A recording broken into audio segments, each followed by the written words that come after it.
children's message?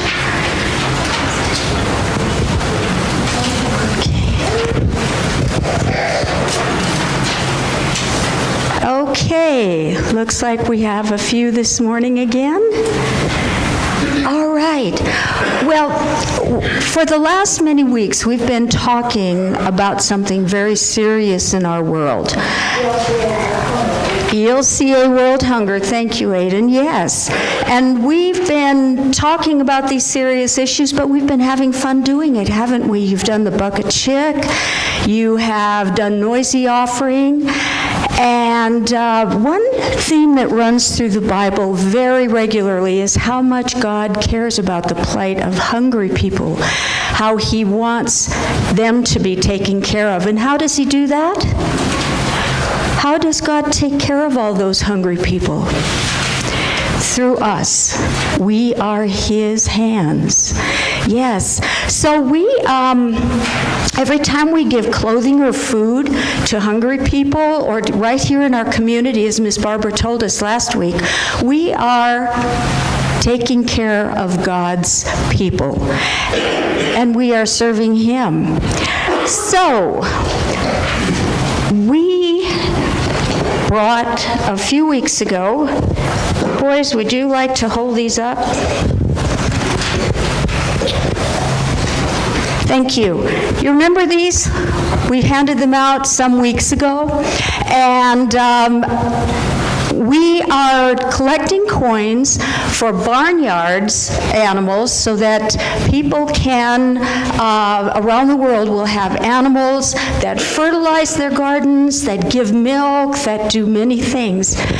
And you can sit down now. Thank you so much. And these little pigs, when this little piggy grows up to be a full-grown pig, it will be about 200 pounds. And every year, the pig will actually have up to 16 piglets. That's a lot of piglets. And then those piglets go on to grow up and have more piglets. So we are really taking care of God's world when we do that. That's a lot of bacon, yes. And so one day when that little piggy grows up and goes to market, if a family's having bad crop year or illness, it will bring in enough money to keep them for another year while they're raising other piglets. So next week we would like to have all of those barnyards returned and all of the piggy banks returned, if you can, please, so we can send that money in to the ELCA World Hunger Program and help all those people who are waiting for us to help feed them. Do you know what $40 will buy? 40 chickens and a pig, pretty close to buying a pig. But look at these pictures. No, it doesn't buy a cow. That's $500. Okay, but I want you to see this. It will buy vaccinations for 80 children. That's smallpox. And we don't have it in our country much anymore, but it's still in other parts of the world. What's that? That is smallpox. No, what's that body part? What? What's that body part? We'll talk later. I'm not sure what you're asking.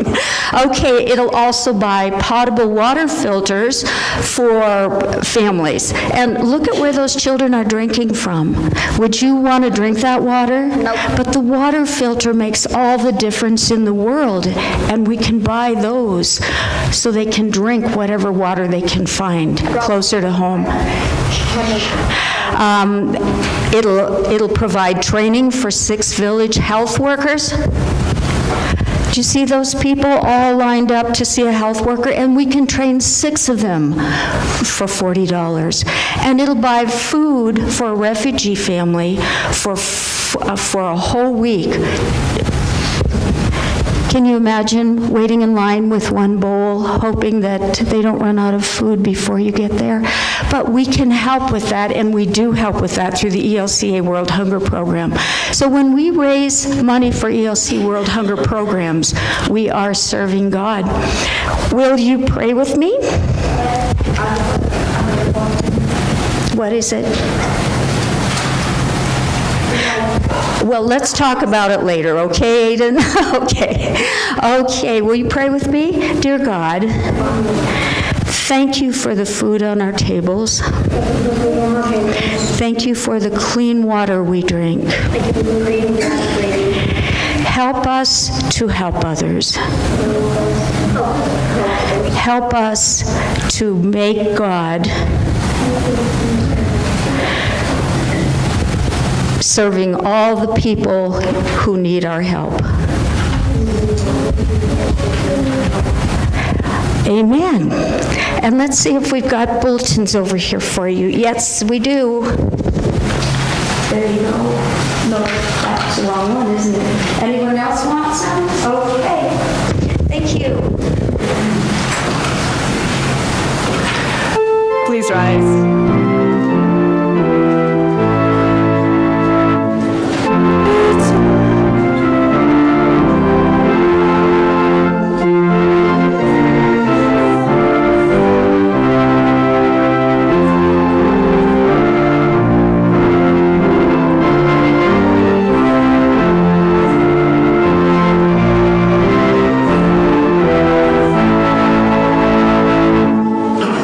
Gospel according to Mark.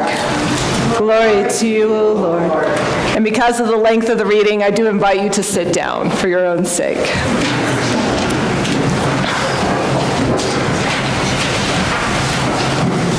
As soon as it was morning, the chief priests held a consultation with the elders and scribes and the whole council.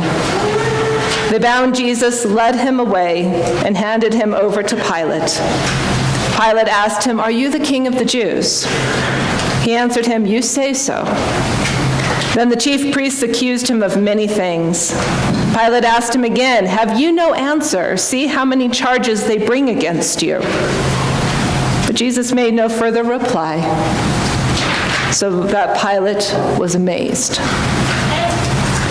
Now at the festival, Pilate used to release a prisoner for them, anyone for whom they asked. Now a man called Barabbas was in the prison with the rebels who had committed murder during the insurrection. So the crowd came and began to ask Pilate to do for them according to his custom. Then he answered them, "Do you want me to release for you the king of the Jews?" For he realized that it was out of jealousy that the chief priests had handed Jesus over. But the chief priests stirred up the crowd to have him release Barabbas for them instead. Pilate spoke to them again, "Then what do you wish me to do with the man you call the king of the Jews?" They shouted back, "Crucify him." Pilate asked them, "Why? What evil has he done?"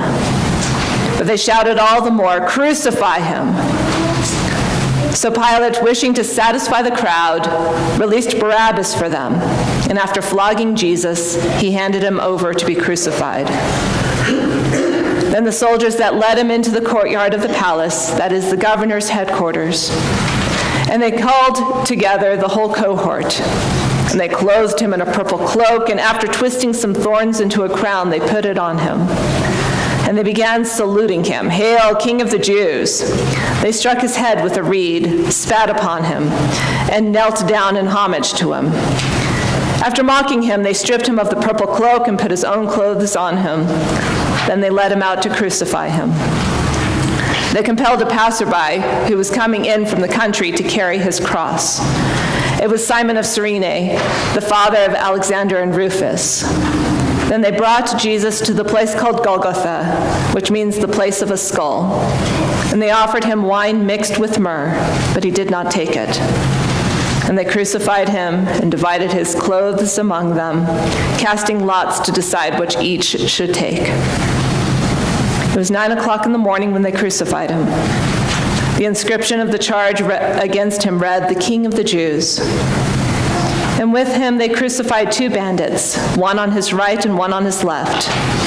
Those who passed by derided him, shaking their heads and saying, "Aha, you who would destroy the temple and build it in 3 days, save yourself and come down from the cross." In the same way, the chief priests, along with the scribes, were also mocking him among themselves and saying, "He saved others, he cannot save himself.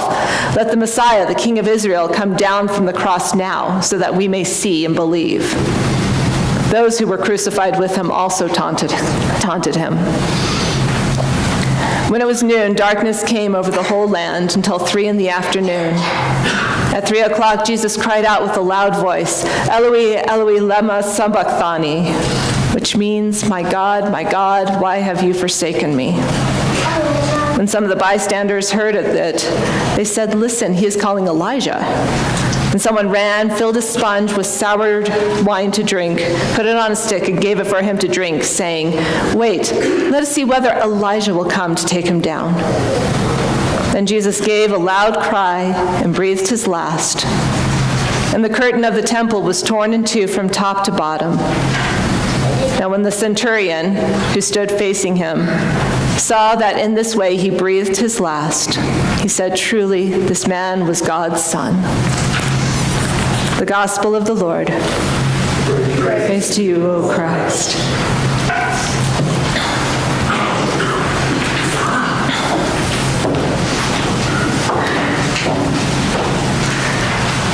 So I want to thank you again for letting me be here today. It's quite a privilege. And also, many thanks for pronouncing my last name right. I know not too many people can accomplish that. And so it's a rare opportunity. As mentioned, I'm usually a chaplain, which is why I have weekends free to do this from time to time. And strangely enough, I think you are the only congregation I've ever heard of that releases their pastor during Holy Week. So thank you, because it gives me a chance to participate in the pomp and circumstance and all the glory of this beautiful day of Holy Week in the leadership role. Usually I'm sitting in the back pew. Yes, I am one of those Lutherans. I sit in the back pew and don't do any of that. So far today we have heard so much of the story. We've heard so much read. As I said, it was a long reading. And I do appreciate no yawns. Thank you. But in the midst of this story is the heart of the Christian story, which is the crucifixion of Jesus. And I think a lot of commentators were saying it's strange that here we are, the major part of our faith is the cross, and yet it's pretty much only this one day, plus maybe Good Friday, that we spend any time talking about it. And it's 3 chapters in the Gospel of Mark. We could spend a year or more looking at each piece of what I have read today, just a little few verses at a time, and even after a year, we would only be scratching the surface of what this all means. And so, in much prayer, I decided not to give you guys a standard full-length sermon. I decided to make it a little shorter. And in fact, it's not even going to be so much of a sermon in content as a meditation. Because what struck me the most in the readings for today was hearing at various stages throughout the reading, from the entry into Jerusalem, his trial, his crucifixion, every time people were proclaiming Jesus to be something. And each time they got closer and closer to the truth of who he was, the more that happened to him. And so today we begin our readings, we were in the fellowship hall, as Jesus entered the holy city, Jerusalem, and people started shouting, "Hosanna," which is a word of praise, but also means, "Please save us." And they go on to say, "Blessed is the one who comes in the name of the Lord." They throw a parade, something equivalent to a military parade that they would throw for when their conquering heroes come back from war. And they asked Jesus to bring back the kingdom of David, that prosperity that they had had centuries before, in those times before foreign subjugation. Please save us from the foreign rule. Bring back the glory of our nation. Bring us peace and prosperity. That is what they shout as he comes into town. So we start with him being a conquering hero. And a few chapters later, where we pick up the story next in our readings, we hear of Jesus having been arrested, and the legal trial starts. And Jesus is moved step by step down the justice system of the local area, starting with the religious lawyers and then moving to the Roman authority of Pilate. And Pilate asked Jesus, "Are you the king of the Jews?" And Jesus doesn't deny this to be true. And the Jewish leaders respond to this not with honor or respect or hope this time, but instead by accusing him of many, many things. Now, kings are known, we often think, for speaking, and their word becoming the rule, their word becoming their law, their words being obeyed. But instead, the King of the Jews doesn't speak at all. He says nothing. And it is this silence that amazes Pilate. Well, Pilate then does proclaim him to be the King of the Jews when he presents Jesus to the crowds, and they hope that the crowds will let him go, for he sees no harm in him. And Pilate doesn't call him by his name, Jesus. He calls him by just the title, King of the Jews. But once again, the crowd is swayed not by Pilate or by justice, but by the chief priests who are stirring them up, and they choose someone else. They decide they want their king crucified. They want our king to be crucified. They go from wanting Jesus, our king, to save us, to wanting our king to be killed.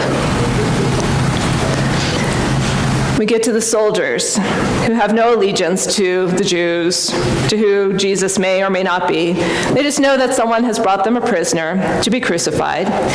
And they know that this prisoner has been titled the King of the Jews, and they stick with the name. And they're the ones that coronate him. They hold, with a whole cohort of them, his ceremony to make him king, dressed in full regalia with a purple cloak and a makeshift crown that makes him bleed. And then they go to crucify him and take Jesus' clothes as plunder, as is the right of any soldier of the time, because this is what happens to the kings of foreign lands. And the taunts continue from those who walked by, from those who brought him to trial, even from those dying beside him. They threw Jesus' words back at him. They took those precious nuggets of genuine truth, and they threw them back at him and turned those statements into trite phrases that they could mock easily. They demanded that he show miracle upon miracle on their terms, because it was impossible for them to see someone as powerful when they were on the cross. And so Jesus goes from being seen as this hoped-for political leader to bring back a specific moment of history, to being then seen as a failed king, to being seen as a ridiculed criminal. And at the end, we have the one voice who proclaims him for who he is, the Son of God. And it comes from a soldier who was watching him, the centurion. And this is the person who has been watching him this whole time. He's heard Jesus cry the statement of pure doubt, my God, why have you forsaken me?" He is the one who has seen him draw his last breath with a loud cry. He has seen the darkness come over the land as this all has unfolded. And the strange thing is at the weakest point, what we see is the weakest point. The centurion sees another human die, full of doubt, rejected in pain. This soldier speaks the full truth of who Jesus is, saying, truly, this man was God's son. And so from all these titles that he had, from someone to save the people from political trouble, to a failed king of a conquered nation, to God's son, we hear the deeper truth that Jesus enters into human suffering. And the more he enters into our suffering, the more clearly we see who he is and what he came to do. And this is the mystery, the holy mystery of our faith, that God's Son was more than a conquering king. He wielded far more power than that. In fact, Jesus wielded his power by dying. Amen.